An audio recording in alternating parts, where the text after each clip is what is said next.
Apple is left cleaning up after itself after addressing how it slows older iPhones to protect the device from malfunctioning, all without telling anyone in the meantime. The bad news is that it probably won't be able to make money from upgrades for some time thanks to its amelioration efforts. The good news: Apple will still end up as one of the most trusted brands in technology. Barron's picked up on a note from Mark Moskowitz of Barclays projecting a significant draw from iPhone sales in favor of subsidized battery replacements at $29 apiece starting immediately.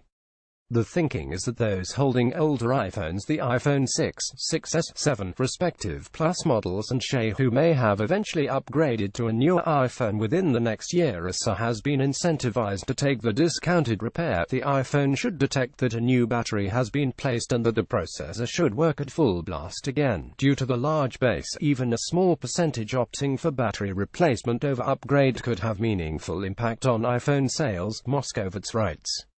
On a conservative estimate of a 519 million eligibility base for these discounted repairs as of the end of 2017, Barclays models a 10% adoption rate over the course of the year and a 30% drop in upgrades.